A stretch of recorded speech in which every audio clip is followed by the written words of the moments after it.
Herkese merhaba, Hayatım Örgü Motifisyon'a hoş geldiniz. Bugün sizlerle yapımı çok kolay iki parçadan oluşan süveter çalışması yapacağız.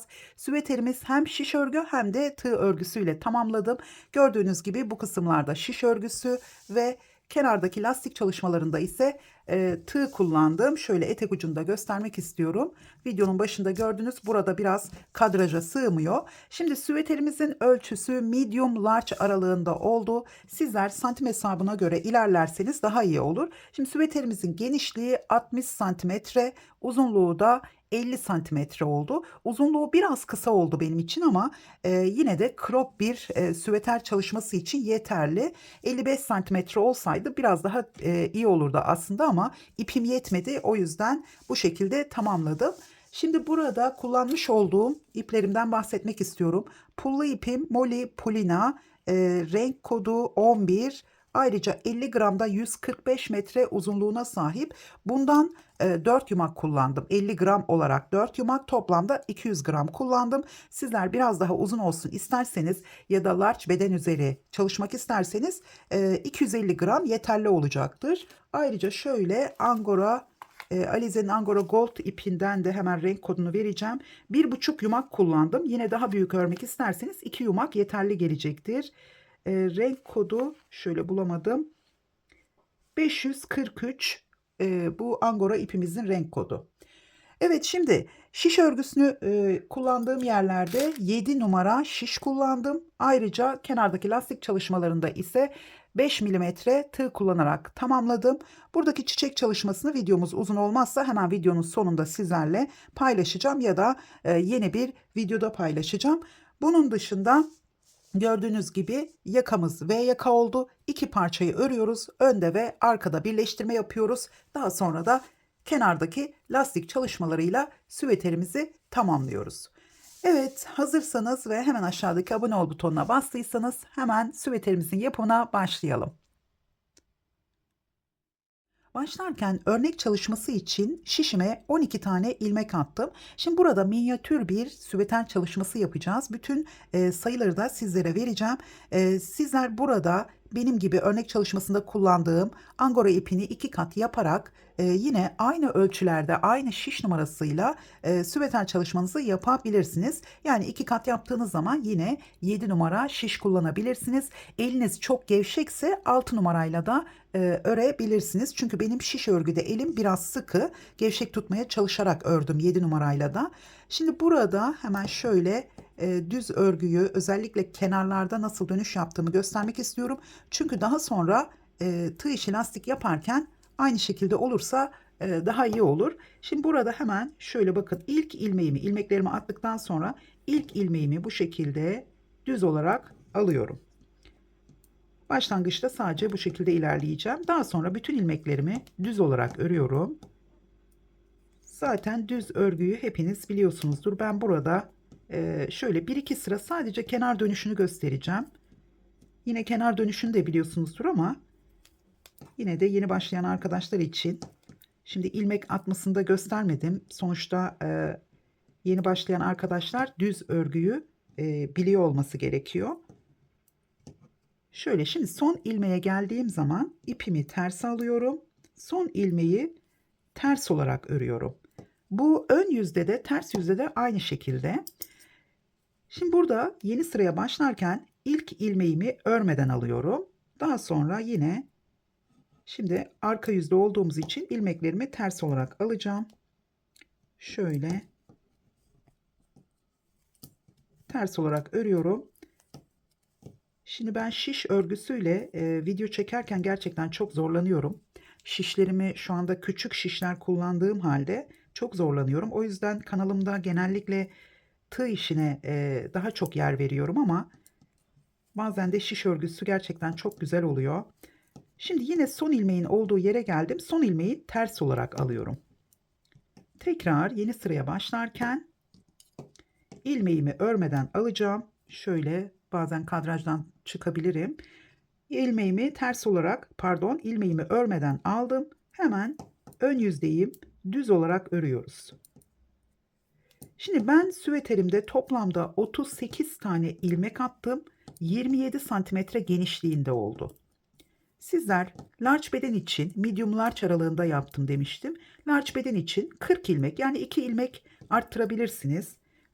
Large bedene de rahatlıkla oldu süveterim ama yine de elinizin yapısı sıkıysa 2 ilmek fazla atabilirsiniz. Hemen son ilmeğe geldim. Yine ipimi bu tarafa alıyorum. Ön yüzde de olsa son ilmeği ters olarak bitiriyorum. Biraz ters yüze başlarken bu ilmeği ters olarak bitirdiğimiz için şöyle bakın, örmeden aldığımız zaman bu şekilde ipimizi ters alırken biraz burada zorlanıyoruz ama şöyle hemen ters olarak devam ediyorum. Evet, her zaman yeni sıraya başlarken ilmeği örmeden alıyorum. Sonda son ilmeği ters örerek bitiriyorum. Bu şekilde kenarları hep aynı şekilde oluyor ve düz bir görünüm sağlıyor. Şimdi bazen ilmekleri sonda düz olarak da terste ve ön yüzde düz olarak ördüğümüz zaman küçük düğümler oluşuyor. O yüzden bu şekilde ters olarak bitiriyorum. Evet, son ilmeği yine ters olarak bitirdim. Zaten arka yüzdeyiz. Evet, sanırım anlaşılmıştır. Şimdi bu şekilde ben 38 ilmeği 1 metre olana kadar örmeye devam ettim. 1 metre olduğunu düşünerek şişten çıkardığım zaman biraz küçülme oluyor. O yüzden şu kenardaki, bakın şu kenardaki büyük geniş ilmekleri sayarak sıra sayılarını ilerliyoruz. Burada benim 87 tane ilmeğim vardı bu kenarlarda. Bunu sizler 97 yaparsanız daha iyi olur. 100 yaparsanız da biraz daha 55-56 santimetre uzunluğunda olacaktır. Tabii ki elinizin yapısına göre değişecektir ama ben 87 tane yaptım. İpim yetmediği için, eğer ipim yetseydi bunu 95-100 aralığında bu kenardaki ilmek sayıları, her ilmek 2 sıraya denk gelmiş oluyor. Dolayısıyla 180 sıra ya da 200 sıra yaptığınız zaman uzunluğu daha fazla olacaktır. Yani sizler 55 santimetre olmasını isterseniz o şekilde ölçerek ilerleyebilirsiniz. Evet, şimdi ben iki parça bu şekilde örnek çalışması için örüp tekrar geliyorum. Evet, gördüğünüz gibi iki parçayı tamamladım. Şimdi burada minyatür bir süveter çalışması yapıyoruz. Bu şekilde bütünü de daha rahat görebilirsiniz. Şimdi tekrar edecek olursak 38 ilmek 38 ilmek olacak şekilde ve 1 metre uzunluğunda, hatta 1 metre 10 santim uzunluğunda parçalar ördüm. Hemen şöyle şu kenardaki ipimi kullanarak burada nasıl diktiğimi göstereceğim. Gizli dikiş yaparak birleştirme yaptım. Şimdi burada şuna da dikkat etmemiz gerekiyor. Bakın burada bitirdiğimiz, her iki parçada da bitirdiğimiz bölümler yukarıya gelecek. O zaman örgümüzün yönü değişiyor. Çünkü şöyle çevirdiğiniz zaman fark etmeden örgümüzün yönü değişiyor. O yüzden bitirdiğimiz bölümler yukarıya bakacak. Şimdi ben hemen şurada başlangıç ipimle size gizli dikişi göstereceğim. Hatta şöyle iki katı da geçireceğim. Daha rahat görebilirsiniz kalın olduğu zaman. Burada hemen şöyle. Evet. Şimdi gizli dikişe başlarken bakın, burada yeni bir ip takarsanız küçük bir düğüm atıp şöyle biraz geriden başlayarak buradaki ilk ilmeğin, en başlangıçtaki ilk ilmeğin içinden bu şekilde çıkıyoruz. İpim tekrar çıktı. Bu şekilde çıkıyoruz. Daha sonra karşıdaki, şimdi burada da şöyle başlangıca bakıyorum. Evet, burası. Şimdi karşıdaki ilk ilmekten, buradan ilk ilmeğin içinden çıkacağım. Şimdi şu kenardaki ilmeklerimiz bakın ön yüzde zincir şeklinde görünüyor. Şöyle çevirdiğimiz zaman burada da zincir şeklinde görünüyor. Hemen aradan alacağım. Öncelikle şöyle en başlangıçtan öncelikle iğnemi çıkartacağım. Çünkü bu başlangıcı güzel yapmadığınız zaman birisi aşağıda birisi yukarıda oluyor. Şimdi burada çıkardıktan sonra buraya geliyorum. Burada yine ilk batmış olduğum yere batıp şöyle çeviriyorum. Bakın, ön yüzden yaptığınız zaman bu iki katı alırsınız. O zaman çok fazla içeride pay kalmış olur. Şimdi buraya battım, ilk battığım yere, daha sonra şöyle çeviriyorum. Hemen burada kenardan bakın şöyle tek katının şu kısımdan çıkıyorum. Şu şekilde dikerek ilerleyeceğim. Tekrar gösteriyorum. Burada ilkinin içine battım. Hemen sıradakinin içinden bu şekilde çıktım. Şimdi tekrar karşı tarafta yine ilk batmış olduğum yere, bakın ipimizi çekmemize gerek yok. İlk batmış olduğum yere batıyorum ve buradaki, şimdi başlangıç olduğu için biraz göremeyebilirsiniz. O yüzden sesli talimatlara da dikkat edin. İlk battığım ipin olduğu yere tekrar batıyorum. Hemen sıradakinin şöyle buradan çıkıyorum. Şuradan çıkmıyorum. Şu zincir yapısı, bakın buradan çıkmıyorum. O zaman 4 kat ipimiz oluyor. Şuradan çıkıyorum aradan. 2 kat ipimiz burada, 2 kat burada. Buradan çıkıyorum. Tekrar karşı tarafa geldiğim zaman bakın ipimi biraz gevşek bırakıyorum. Burada yine son batmış olduğum yere batıyorum. Şöyle çeviriyorum. Bakın çevirmediğim zaman şöyle çıkıyoruz. O zaman içeride çok pay kalıyor.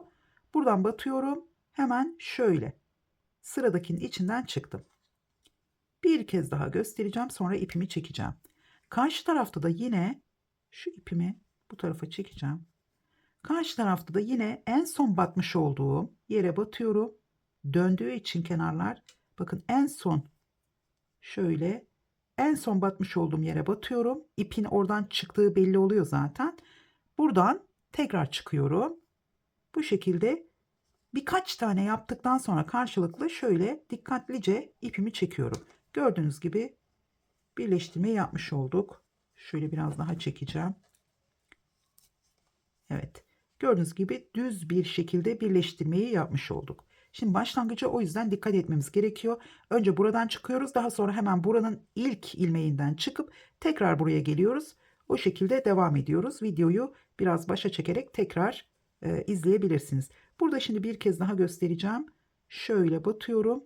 Şimdi bu taraftan çıkmıştım. Burada en son çıkmış olduğum ipim görünüyor. Hemen buradan batıyorum. Tekrar sıradakinin, bakın çeviriyorum. Şöyle altından çıktım. Tekrar karşı tarafta yine ipin çıktığı ilmeğe batıyorum. Daha sonra bakın şöyle üstten çıkmıyorum. Şu aradan. Buradan tekrar, şimdi eğer elim üzerine gelip çok göremediyseniz gizli dikiş nasıl yapılır diye YouTube'da aratabilirsiniz. O şekilde de devam edebilirsiniz. Dilerseniz tığ işi kaydırmayla da birleştirme yapabilirsiniz. Motif birleştirmesinde olduğu gibi. Tekrar bakın bu tarafa geldim. Son batmış olduğum, çıkmış olduğum yerden battım. Tekrar sıradaki ilmeğin altından çıktım ve bu şekilde devam ediyoruz. Şimdi burada benim örnek çalışmam küçük olduğu için sizler yaka genişliğini ne kadar geniş olmasını istiyorsanız önde ve arkada aynı şekilde ayarlayabilirsiniz. Yani burada kaç santimetre dikiş yaptıysanız diğer arka tarafta da aynı şekilde dikiş yapabilirsiniz. Şimdi ben örnek çalışması için şu ipim bitmeden bir tane daha yapacağım buradan. Çünkü sonra ipimi tekrar bağlamayacağım. Bu şekilde bakın ilmeğimi tekrar çektim. Gördüğünüz gibi güzelce birleştirmiş olduk. Burada dikişiniz belli olabilir. Çünkü birleştiği zaman birleştirme yerlerinin belli olması da güzel. Zaten belli olmasın diye gizli dikiş yapmadım. Sadece şiş örgüsü olduğu için gizli dikişle birleştirmek istedim. Biraz belli olması da güzel gösterir aslında, dikiş izinin olması. Evet, şöyle son kez bir ilmek daha aldım ve çektim. Şimdi biraz fazla çekerseniz burası şöyle tekrar düzeltebilirsiniz. Bunu hemen sabitlerken, şimdi ben burada karşı taraftan çıktım. Bitirirken burada en son ipin olduğu ilmeğe tekrar batıyorum. Şöyle çektim. Hemen terse döndüm. Ters yüzde bu aralarda ipimi gizliyorum. Bu ipi sabitlemeden önce buranın gerginliğini şöyle düzeltelim. Burayı çok gergin olmasın. Ondan sonra aralarda gizleyerek bakın bu şekilde bitirmiş olduk. Hemen bu ipimi burada kesiyorum. Şimdi aynı şekilde burada da bakın burada kaç santimetre, şöyle hemen göstereceğim. Kaç santimetre? 6-7 santimetre dikmiş olduk. Şimdi burada da yine 6-7 santimetre dikeceğim. Burada kalan kısım yaka boşluğumuz olacak. Yani yaka genişliğiniz önde 15 santimetre, arkada 15 santimetre, yaklaşık bir hesap veriyorum 30 santimetre ya da en az 20 santimetre, 25 santimetre olacak şekilde buradaki boşluğu bırakabilirsiniz. Şuradan dikmeye başladığınız zaman, buradan dikmeye başladığınız zaman üzerinize giyip yakanın genişliğine de bakabilirsiniz. Şimdi ben burayı tamamlayıp tekrar geliyorum. Evet, ben diğer tarafın dikişini de tamamladım ve bu şekilde yaka boşluğunu bırakmış olduk. Şöyle ikiye katladığımız zaman önde ve arkada eşit bir yaka açıklığı oluştu. Kendi süveterimde önde ve arkada 18 santimetre bırakmışım. Yani katladığım zaman 18 burada, 18 de arkada yaka genişliğimiz oluştu. Şimdi öncelikle kollar için kenar lastik çalışmasıyla devam edeceğiz. En son etek ucunu yapacağız. Şimdi burada şöyle tığıma başlangıç ilmeğimi atıyorum. Ben 5 milimetre ya da 5,5 milimetre tığ kullanarak süveterimde bu lastik çalışmasını yaptım. Şimdi şu kenar iplerimizi de aynı zamanda gizleyeceğim. Burada ilk boşluğun içine bakın, kenarlarda bu şekilde geniş ilmeklerimiz var. İlk boşluğun içine batıyorum. Şöyle buradan bir ilmek aldım. Daha sonra şu ilmeğimi, tığıma başlangıç ilmeği attım. Şöyle tekrar göstereceğim. Tığıma başlangıç ilmeğini attım. Hemen ilk boşluğa batıyorum. Buradan bir ilmek aldım. Şu ipimi gizlemek için bu tarafa çektim. Sizin de burada kenarlarda ipiniz olursa bunu da bu tarafa çekelim. Daha sonra ilmeğimi topladım. Direkt sık iğne yaparak başlamış oldum. Şimdi bir, iki zincir çektim. Bir ip aldım. İlk boşluğun içine 3 tane ikili trabzan yapıyoruz. Bu baştaki zincirimizle beraber. Şöyle bir ve ikincisi. Sıradaki boşluğa bir ikili trabzan. Şöyle battım. Bu iplerimi çekiyorum yine. Bir ikili trabzan. Sıradaki boşluğa iki ikili trabzan. Sadece başlangıçta ve son ilmeğe 3 tane ikili trabzan yapıyorum. Tekrar bir ikili trabzan daha yaptım. Yani her ilmeğe bir tek bir çift olacak şekilde ikili trabzanlar yapacağız. Şöyle tek yaptım. Sıradakinin içine çift yapıyorum.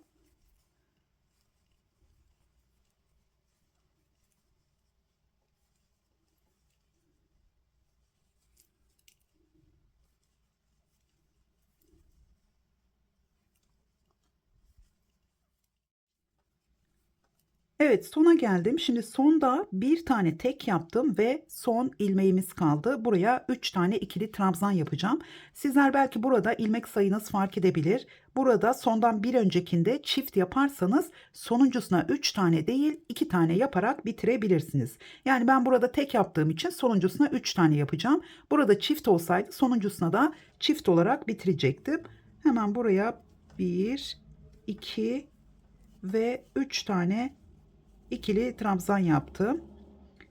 1 2 3 zincir çektim ve terse dönüyorum. Şimdi kollarda 3 sıra lastik çalışması yaptım. Ön yüzden, ters yüzden ve son sırayı da ön yüzden olacak şekilde bitirdim. Şimdi terse döndüm. İkinci trabzanın şöyle bakın altından alıyorum. Ön trabzan yaptım. Tekrar bir ip aldım. Arkadan sıradaki trabzanın arkadan tığımı geçirdim. Arka ikili trabzan yapıyorum. Tekrar bir ip aldım. Sıradakinin önden alıyorum. Ve ön ikili trabzan yaptım. Dilerseniz burada 2 ön 2 de arka ikili trabzan yaparak da lastik çalışmasını yapabilirsiniz. Evet, ikinci sırayı da bu şekilde tamamlıyoruz. Bir ön bir arka trabzan olacak şekilde.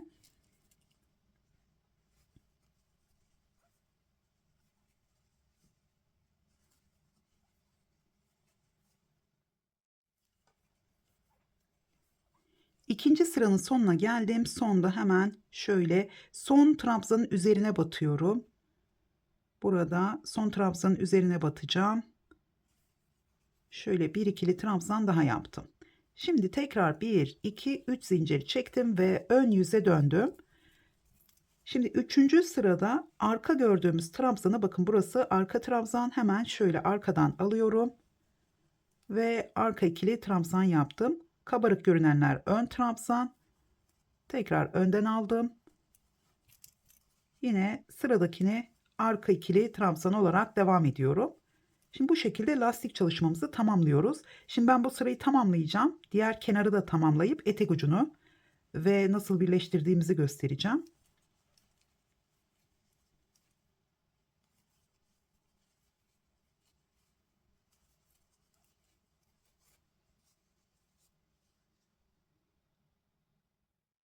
Evet, ikinci kol bölümünü de tamamladım. İpimi buradan koparmadan etek ucuna devam edeceğiz. Hemen şöyle dönüyorum. Bakın bu şekilde dönüyorum.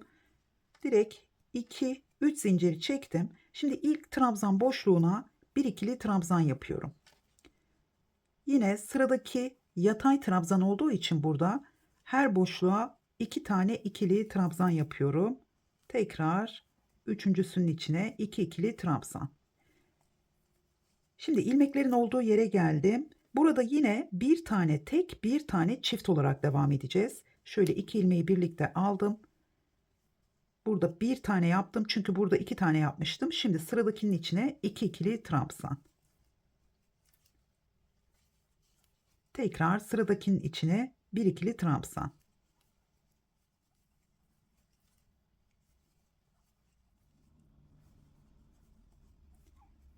Evet, şimdi ortadaki dikişin olduğu yere geldim. Bakın burada hafif bir şu 3 ilmek, özellikle hafif bir aşağıya doğru inme var. Sizde de bu şekilde olursa burada biraz trabzanlarımızın boyunu uzatarak yapacağım. Şöyle tığıma bir ip aldım. Hemen buraya batıyorum. Şu ipimi de gizleyeceğim.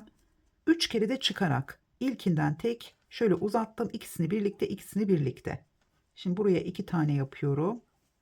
İlkinden tek, ikisini birlikte, ikisini birlikte. Şimdi tam ortaya geldim. Buraya bir tane yapıyorum. Yine ilkinden tek, ikisini birlikte, ikisini birlikte. Şimdi dikişi geçiyorum. Hemen dikişten sonraki ilk ilmeğin içine yine 2 tane yapacağım. Burada aralarda boşluk olmaması için şu ortaya da batabilirsiniz. O zaman tek tek de yapabilirsiniz. Yani her birine bir tane. Şimdi ben sıradakinin içine 2 tane yapıyorum. Bakın burada açıklık oluştu. Hemen şimdi burada tek yaptığım için son olarak bu araya batıyorum. Buraya bir tane tek yapacağım yine. Tekrar sıradakinin içine de bir tane tek yapıyorum. Şöyle yine burada uzatarak yapıyorum. Şimdi yine sıradakine tek yapıyorum. Çünkü burada 2 taneyi aslında biz şunun içine yapmış olacaktık. Burada araya battığım için sıradakinin içine yine tek yapıyorum. Burada artık ikili trabzan olarak, yani 3 kere de çıkmıyorum. Sıradakinin içine yine 2 tane, bir tek bir çift, bazen dikişin olduğu yerde açıklık olursa 2 tane tek yan yana batabilirsiniz. Burada volanlanma oluşmaması için bu şekilde ilerliyoruz. Şimdi hemen diğer lastiğin olduğu yere kadar geleceğim. Birleştirmeyi göstereceğim.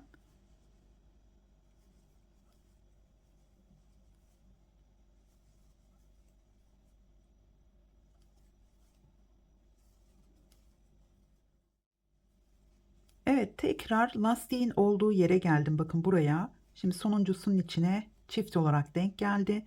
Hemen burada trabzana atlıyorum. Bakın burada boşluklarımız var. Buraya atlıyorum. Zaten onun üzerine trabzan yaptım. Hemen ilk yatay trabzanın üzerine bir tek yapacağım. Pardon, çift yapacağım. Yatay trabzanların hepsine çift yapıyoruz. Yine buraya da şöyle 2. Şimdi sonuncusunun içine çift yaparken önce bir tane ikili trabzan yaptım. Daha sonra burada şöyle biraz kenara çekeceğim. Bakın burada zincirimiz var. Şu üste gelen, şimdi burası yatay olduğu için yatay, burası da yatay aslında, dönüyor. Şimdi buraya hemen şöyle batıyorum. Buradaki trabzanın ilk başlangıçtaki zincirin içine batıyorum. Trabzan yapmadan önce karşı tarafta da şöyle diğer kolumuzu, bakın şöyle göstereyim, karışıklık olmasın. Çok geniş oldu tabii ki bu örnek çalışmamız. Şöyle bakın, buradan kenardan döndüm. Ön veya arka bedenin ilk sırasını ördüm. Burada lastiğin bittiği yerde son yatay trabzan boşluğuna bir ikili trabzan yaptım. Daha sonra buradaki şu trabzanın yanındaki ilk zincirin içine batıyorum. Burada da hemen geliyorum. Bakın buraya geldim. Burada da yine sabitleyebilmek için bu şekilde yapıyorum. Boşluğun içine yapmıyorum, üst üste gelmesin diye. Hemen şurada ilmeklerin arasına, başlangıca, burada trabzanla bitirmişim. Buraya batıyorum. Bunu buradan çekiyorum. Yani bir trabzanı bu ikisinin üzerine yapmış oluyorum. Şu ipimizi çekeceğim. Bu şekilde ikinci trabzanımı yapmış oldum. Şimdi yine buradaki yatay trabzanın boşluğa yapmamıştım, bu son trabzanı. Hemen boşluğa batıyorum. Yine 2 tane ikili trabzan yapıyorum. yan yana burada 4 tane trabzanımız olmuş oldu. Şöyle gösterecek olursam şu ikinciyi buradaki ilk zincirin içine battım. Buradaki trabzanın ilmeğin içine battım. Boşluktan değil, ilmeğin de içine, ikisini birlikte batıp oradan ilmeği çekip ikili trabzanımı yaptım. Bu şekilde birleştirmiş olduk. Hemen sıradan devam ediyorum. Şimdi bu sırayı tamamlayacağım. Yine lastiklerin olduğu yerdeki bu yatay trabzanlara ikişer tane yapıyorum. Tekrar buraya geldim. Şimdi ilk ilmeğin içine bir tane tek yaptım. Sıradakinin içine iki ikili trabzan. Şimdi buradan devam edelim. Yine buraya geldiğiniz zaman biraz aşağıya doğru düşme olduysa trabzanları aynı şekilde 3 kere de çıkarak yapacağız. Daha sonra şu sona geldiğimiz zaman tekrar birleştirmeyi göstereceğim.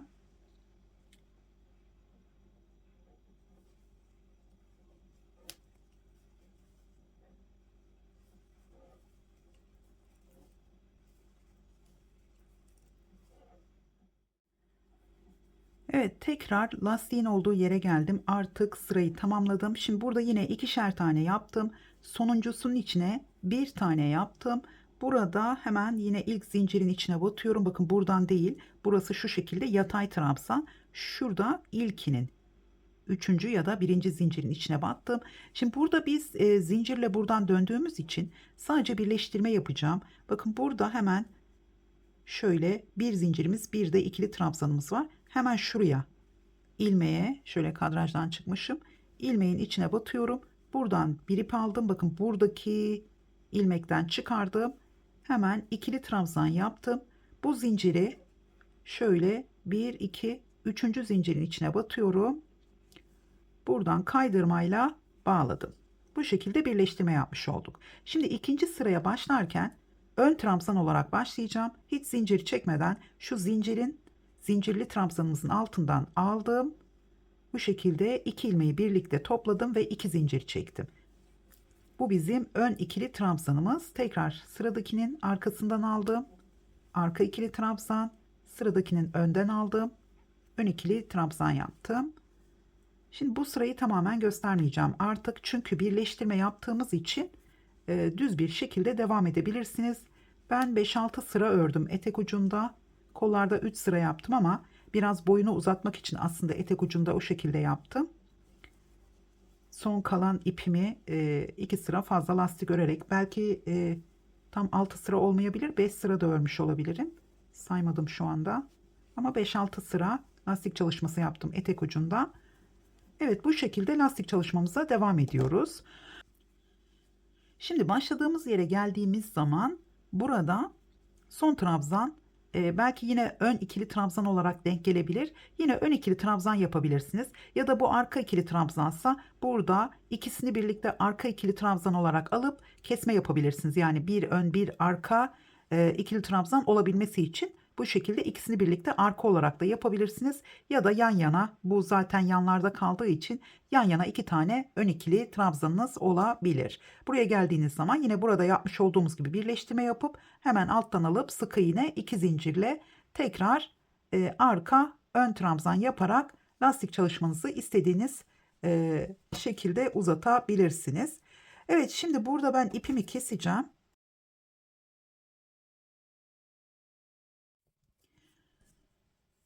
Evet, şimdi yakayla devam ediyorum. Yaka çalışmasını yaparken burada 6 milimetre tığ kullanacağım. Lastiklerde 5 veya 5,5 kullandım. 6 milimetre tığ kullanacağım çünkü gerginlik oluşmasını istiyorum. Burada örgünün kenarları bu şekilde katlanıyor. Bu kenar çalışmasını yaptıktan sonra hafif bir buhar ütüsüyle düzeltebilirsiniz. Şimdi pullu iplerle çalıştığımız için buhar ütüsünde çok fazla buhar verip açma yapamadım.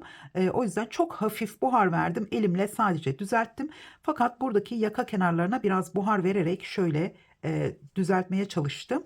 Şimdi burada kenarda tığ işi biye çalışması yapacağız sık iğne ile. Hemen şu V yakamızın bu taraftan ilk ilmeğini şöyle altından batıyorum. Tığıma yine başlangıç ilmeğini attım. Burada şöyle iki ilmeği birlikte alıyorum. Şöyle aldım. Hemen şu ipimi de çekiyorum. İki ilmeği toplayarak direkt sık iğne yapmış oldum. Şimdi ilmeğimi uzattım. Çok gevşek bırakmıyorum. Şu sık iğnemizin iki tane ilmeği var. İkincisinin içine batıyorum. Sıradaki bakın boşluğa geldim. Bunu çok gevşek yapacağız. Tığınızı büyük kullanın. Daha sonra bu ilmeği ilk ilmeğin içinden çıkardım, uzattım. Daha sonra topladım. Bu şekilde gevşek olması gerekiyor. Tekrar ilmeğimi uzattım. İkinci ilmeğin içine battım. Buradan aldım. Sıradaki boşluktan ilmeğimi çıkardım. Yine uzatıyorum. Tekrar ikisini birlikte topladım. Tekrar ilmeğimi uzattım. Buradan ikinci ilmeğe battım. Sıradaki boşluğa geldim. Burada gerginlik oluşursa burada da bir tek bir çift yapabilirsiniz boşluklara. Aynı boşluğa batabilirsiniz. Şöyle alıyorum ve ikisini birlikte topladım. Bakın aynı boşluğa şu ikinci ilmeğin içine battığımız için aynı boşluğa tekrar şöyle batıp buradaki gerginliği azaltabilirsiniz eğer gergin olursa. Bakın bir tek yaptım ya da iki tek bir çift yapabilirsiniz. Burada çünkü gerginlik olmaması gerekiyor. Volanlanma da olmaması gerekiyor. Evet, artık konuşamamaya başladım. Videonun sonuna geldiğim zaman ben bu şekilde takılmaya başlıyorum. Hemen şöyle, çünkü aynı anda hem kamerayı kontrol ediyoruz, hem örgüyü anlatıyoruz, hem de örmeye devam ediyoruz. Evet, şöyle son kez gösteriyorum. Buradan dönüyorum artık. Evet, bu şekilde tığ işi sık iğne ile biye çalışması yapıyoruz.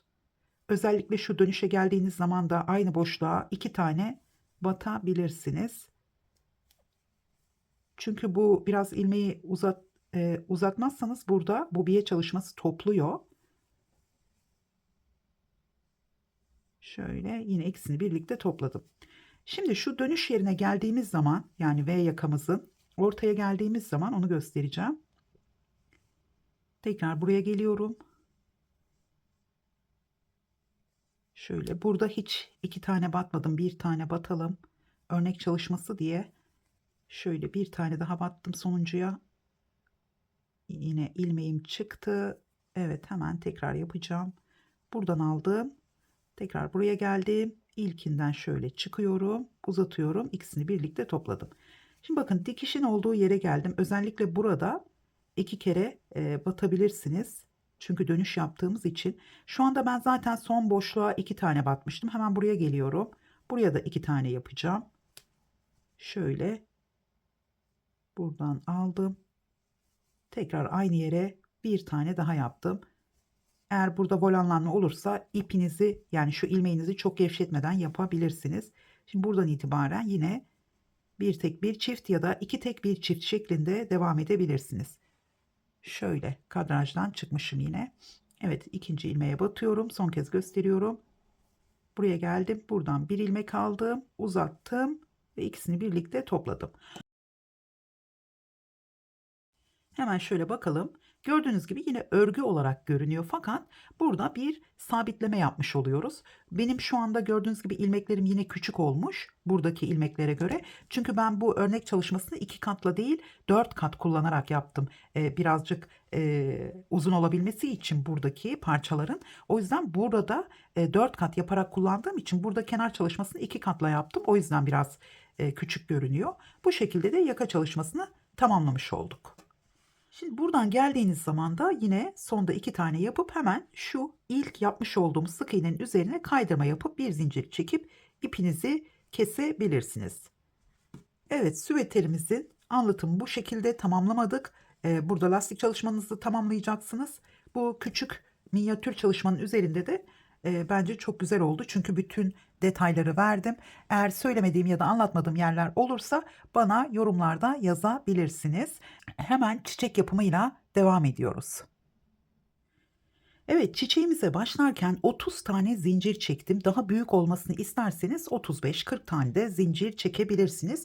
Bu ölçüler benim için yeterli oldu. Orta büyüklükte bir çiçek oldu. Şimdi zincirlerimi çekerken 6 milimetre tığ kullanarak zincirlerimi çektim. 5 milimetre ile devam edeceğim. Şimdi burada 30 tane zincirimi çektim. Ya da sizler aynı tığ numarasıyla gevşek olacak şekilde 30 tane zincir çekiyorsunuz. Şimdi son zincirimi çektikten sonra burada 1, 2, 3, 4, 5 tane zincir çektim. Bunu 5 milimetre tığ ile gevşek olmadan, yani normal bir şekilde çektim. Şimdi hemen ilk zincirin içine batıyorum. Bizim 30. zincirimizin içine batıyorum. Şu ilmeğimi şöyle uzatıyoruz. 5 tane zincir çekmiştim. İyice uzattım. İkisini topladım. Son ikiyi birlikte topladım. Tekrar bir ip aldım. Hemen aynı zincirin içine batıyorum. İlmeğimi aldım, uzattım. İlk ikisini topladım. Son ikiyi birlikte topladım. Şimdi bu zincirimizle beraber burada 3 tane trabzanımız oldu. İkinci zincirin içinden devam ediyorum. Her zincire 3 tane ikili trabzan yapacağız. Tek fark ilmeğimizi uzatarak yapıyoruz. Şöyle iki ilmeğin birlikte içine battım. İlmeğimi uzattım. İkisini topladım. Tekrar son ikiyi topladım. Son ikiyi uzatmadan topluyorum. Tekrar battım. İlmeğimi uzattım. İlk ikisini topladım. Son iki tekrar.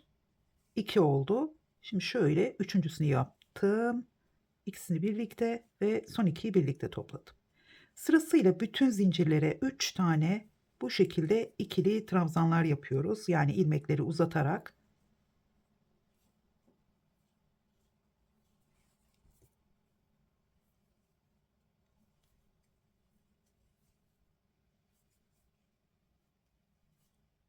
Evet, son zincirin olduğu yere kadar geldim. Şimdi burada bir tane zincirimiz kaldı. 1, 2, 3, 4 tane zincir çektim. Hatta 5 tane.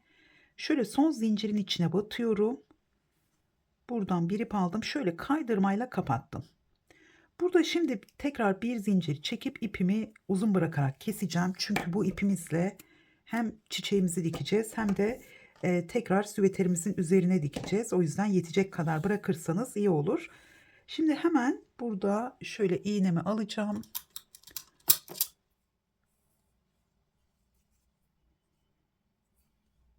Evet, şöyle hemen ipimi iğneme taktım. Şimdi burada başlangıçtan başlayacağım. Şu ön yüzü içe gelecek. Bakın ters yüzünü kendime doğru çevirdim. Şöyle saracağım. Dışta kalacak ön yüzümüz. Şimdi burada şöyle biraz saracağım, biraz dikeceğim. Şöyle sarıyorum. Bakın bu şekilde. Hemen buradan şöyle dikiyorum. 2 ilmeğini birlikte aldım. Çok sıkı dikmiyorum.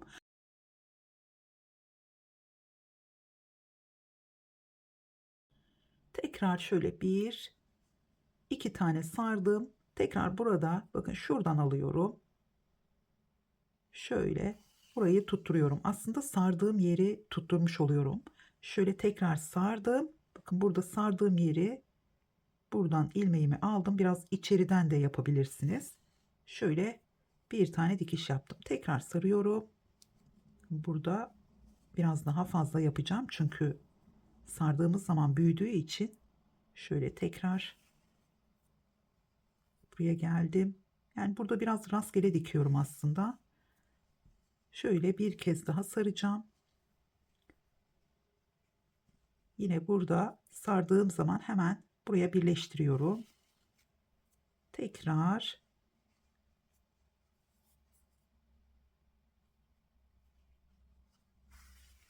bu şekilde tutturdum. Tekrar şöyle artık az kaldı. Hemen buradan alıyorum. Buraya şöyle tutturdum. Tekrar dönüyorum. Buraya geldim. Bakın şöyle biraz düzeltiyorum elimle. Şimdi buradan devam edeceğim. Şöyle içte kalan kısımları da yine sabitleyebilirsiniz bu şekilde. Buradan çıktım. Tekrar hemen şuraya geleceğim. Bakın şu ilmeklerin olduğu yere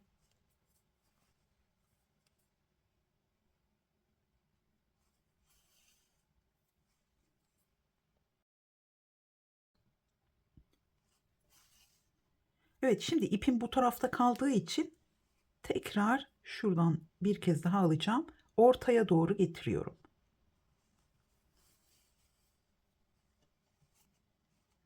Şimdi burada artık şöyle ortadan bakın burası da tam olmamış.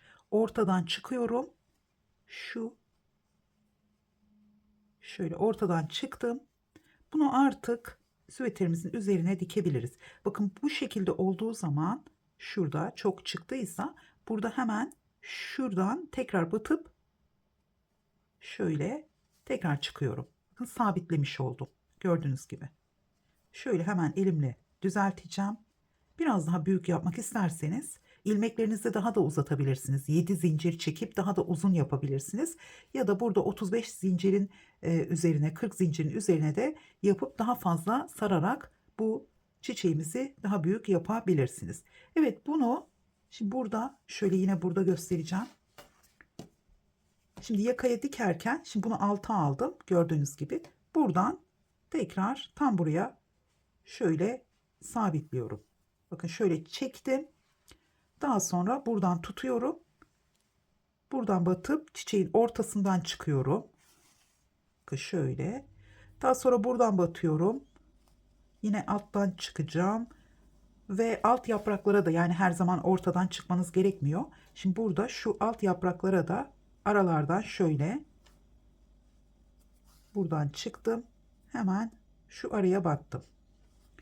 Tekrar ortadaki dikişi, bakın ortadaki dikişi baz alarak yine şu ikinci değil, bu defa şu ilk yaprağın altından bu şekilde sabitleyebilirsiniz.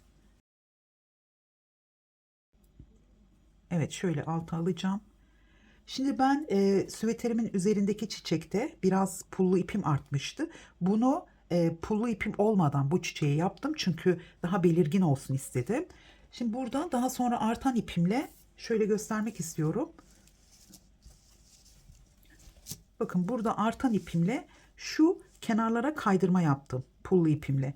Yani buraya dikmeden önce şuradaki kenardan başladım. Tek ilmeklerine batarak kaydırma yaparak bu şekilde gülümü yaptıktan sonra yaptım bunu, çünkü daha sonra aklıma geldi. Aslında siz bunu bu şekilde gülünüzü sarmadan önce yine pullu ipinizle kenarlarına kaydırma yapıp daha sonra sarıp dikebilirsiniz. Daha iyi olur. Ben daha sonra aklıma geldiği için sonradan yaptım. Biraz ters, bakın şöyle gördüğünüz gibi kaydırma yaptım. İkinci ilmeklere batarak. Biraz bu koton ip olduğu için biraz gergin oldu. O yüzden burada daha büyük tığ numarası kullanarak yaparsanız, yani gülünüzü 5 milimetre ile yaptıysanız bunu da 5,5 milimetre kullanarak yaparsanız daha güzel olur. Evet, gülümüzün yapımı da bu şekilde. Şöyle hemen çekeceğim. Süveterimizin anlatımı da bu şekilde. Gülümüzü de tamamladık. Umarım beğenmişsinizdir. Beğendiyseniz beğen butonuna basmayı ve bana yorum bırakmayı unutmayın. Tekrar görüşünceye kadar hoşça kalın.